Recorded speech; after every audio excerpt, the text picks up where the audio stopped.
Hi everybody, this is Tracy Malone from narcissistabusesupport.com. Today I'm going to talk to you about putting some of the pieces together that are going to explain things that have happened in your life, maybe patterns that you've missed, and I'm going to talk about something that I didn't really understand until I learned about narcissistic abuse. It is all about putting the pieces of the puzzle together. Every family has things that are good and bad, and today I'm going to talk about a narcissistic aunt. I loved my Aunt Pat. She was beautiful, and I looked up to her for that beauty. I remember being just like 6 years old, and her and my mother both were models. That's what they told us anyway. The reality was they were the perfume sprayers at like Bloomingdale's, and they were at that time being sort of pushed from a modeling agency to Bloomingdale's to go spray people with perfume, but that's basically the idea of what they were. But I still idolized her. To me, she was so smart and caring. It wasn't until later in life, and this is before I knew about narcissists, that I really saw some odd behaviors. Now I can look at them so much more clearly and understand what they meant. So while I idolized her, she also had a husband, my uncle, and my uncle was very successful, and they lived a really, really good life, living in places like on the island of Key Biscayne in Florida to Hong Kong and England, and they had a good life. And they brought me along for the ride. When I was younger, I would go to Florida and take care of my baby cousin who was 10 years younger than me. And I got to spend time with my aunt and my uncle, and they always treated me like royalty. I would go and we would have dinners out, and it was so special to me. What I wasn't seeing was the control and the behaviors. So I want to talk about a couple of things that stick out in my mind. One, when I hadn't seen them in many, many years, and they came to New York City, which at the time I was in Connecticut, so it was just a train ride in, but they wanted to meet my 5-year-old son. So I came into New York, and this is the kind of, like, to me, this said they cared. This was the meaning to me that they really cared. They actually found out and made reservations at a hotel, which is long gone now, but it was called Mars 2112. You had to take a elevator that was looked like a spaceship. You went into it, and it rocked along, and you're going down into the alien dining room. And the alien dining room had people dressed in full-on alien hats, and I mean whole heads. They weren't just a hat. It was a full-on costume serving kids. They went and found the coolest restaurant and the coolest like ambiance for a boy. It was a cool lunch. I don't remember them eating anything. Actually, I think I know that they ordered one appetizers, and they both took tiny little bites. They were both so tiny. My aunt was like a 0, if that, and my uncle was whatever man size that was. They just didn't eat a lot. I never actually saw them eat, but they drank like fishes. In the end, my aunt would drink a bottle of wine a day and 4 crackers. That's what killed her. But anyway, so this day at the Mars 2112, as we were leaving, of course, just like anywhere in Disney, you were funneled through to the gift shop, and they had little alien toys and alien everything you could possibly imagine. My aunt wanted to buy my son a $3,000 5-foot-tall alien. In addition to how the heck I would get this home on a train, why would anyone spend that kind of money? Well, because you've got it? To me, it was just absurd. You know, put it towards my son's education or do something. Why do we need a giant stuffed animal? It made no sense to me at all, and she insisted and she insisted. I did not allow her to do that. My son went home with the 6-inch alien doll. But that was sort of her control. That was how she manipulated people, was to buy them things. Now, if you've been watching my channel a long time, you know that that my life was not one of lack growing up. And I lived a privileged life thanks to my parents. And so this was just part of that journey, right? So I didn't see that as control, but I also didn't see the weird, freaky behaviors I saw later in life. My cousin was having a baby, and my aunt lived on Key Biscayne, one apartment building here, 2 doors down, my aunt's apartment. So when my cousin was having this baby shower, I showed up. I stayed with my aunt, and I had come down with this amazing gift that someone had given me something like it when I had my son about 2 years beforehand. So I thought this was such a creative idea.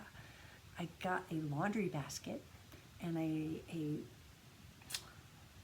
laundry string, laundry, whatever you call it, the cord, right?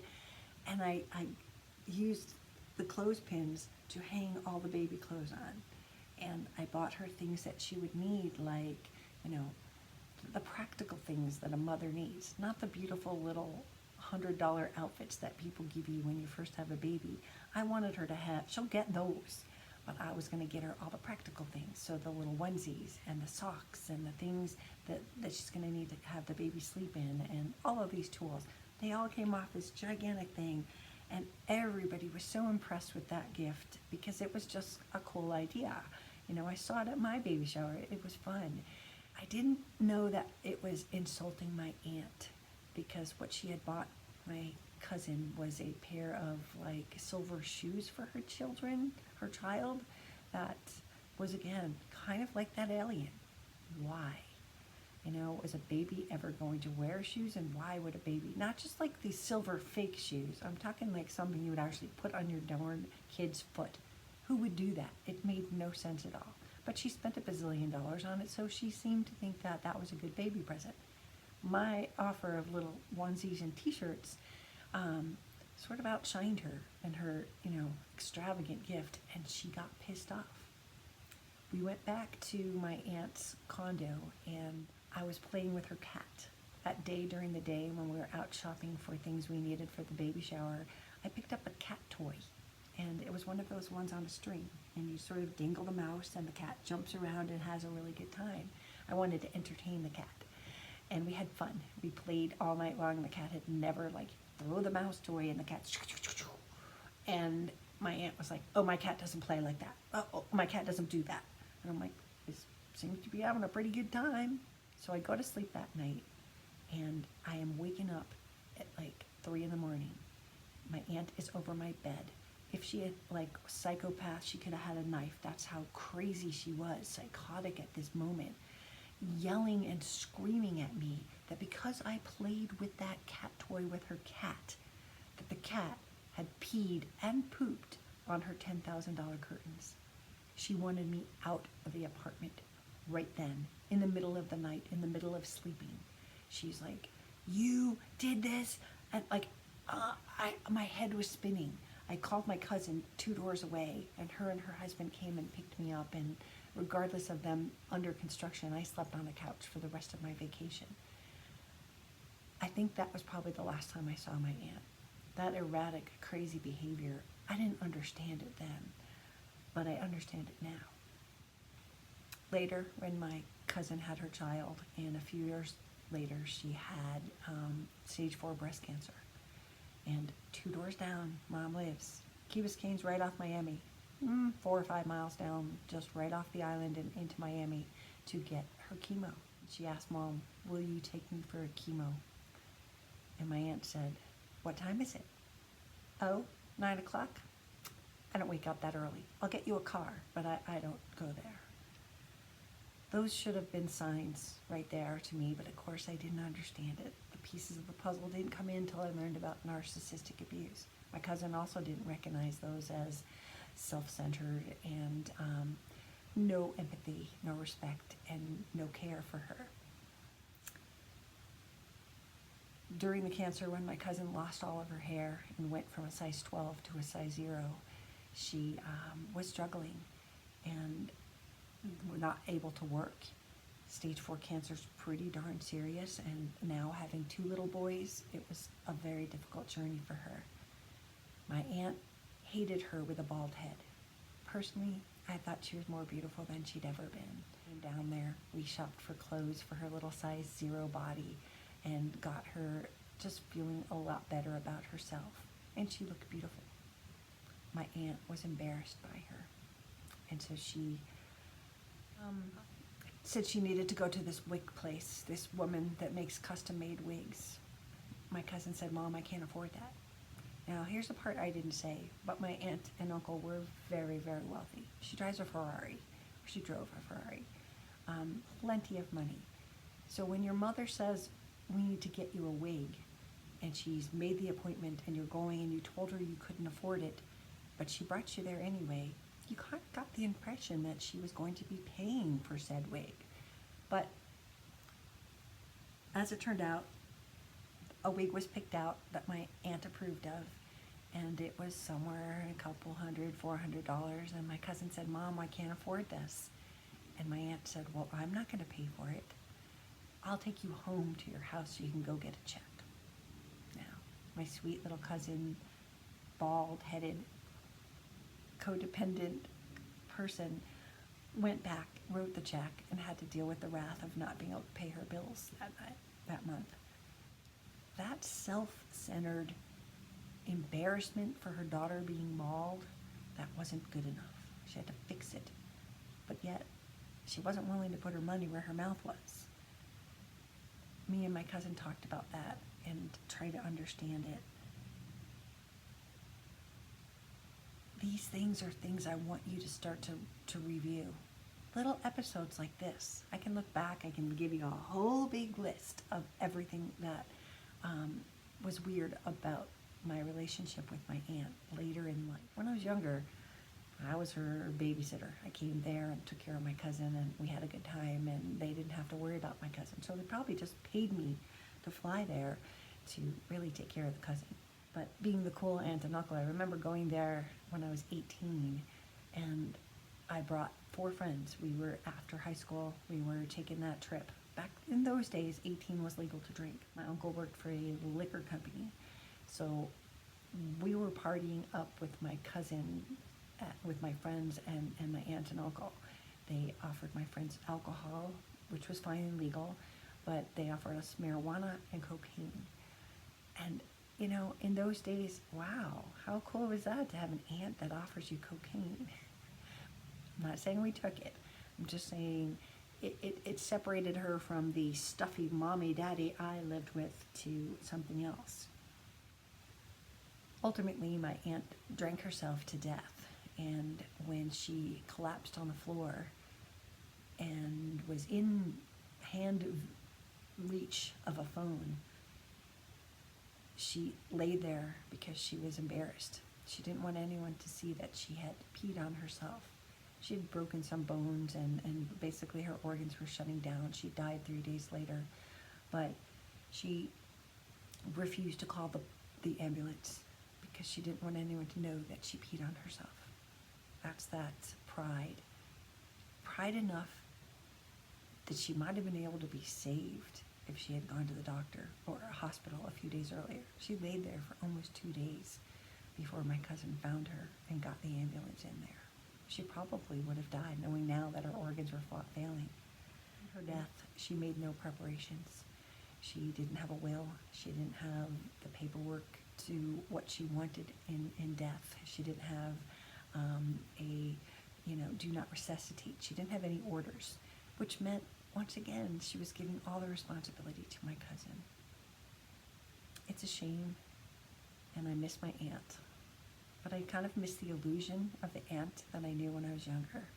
Because now that I see the red flags, the control, the no empathy, the bizarre cat episode, and getting mad at me because I outshined her by buying baby undershirts. It's just creativity and fun. I see that she was a narcissist. I see that her behaviors did to me and did to her and her daughter, their relationship, very similar to what my mom and our relationship was. So the point of this video was not to bitch about my aunt who's been gone a couple years now, but to open up your eyes to look at other people's behaviors that you might have missed. I didn't understand any of this until I learned about narcissistic abuse. So think about this. Look at other people in your life. You may be working with them. They may be your siblings. There's going to be some things you have to clear out here. You're going to have to identify them, because if you keep toxic people in your life, you are going to be unhappy. You can get rid of them. You can clear them out. You can work on the relationship and understanding what they're capable of. That's an important part of recovery. You have to stop wanting to change them, that they should be this way. If they're my aunt, they should treat me this way. What are they capable of? Learn that. And then either accept what they're capable of or make a decision that you have to protect you right now. Okay, this is Tracy Malone. Thank you so much for listening. And I hope it didn't sound too much like a pity party. I literally wrote all these notes down about the behaviors that I saw over the years and how I figured out what they all meant. So hope I didn't bore you too much. But this is Tracy. Please follow me if you haven't subscribed yet. And visit my website, narcissistabusesupport.com, where you will find everything from support groups to courses, and I have free ebooks that you can download off of my website for Who is Your Narcissist? If you're divorcing a narcissist, co-parenting with a narcissist, in a relationship with a narcissist, if your child's a narcissist, if you have one at work, if your siblings, if your parents, and how to help a friend. 10 pages that are 5,000 words each. You can download the free ebook by going to my website. Thank you so much, and have a great day.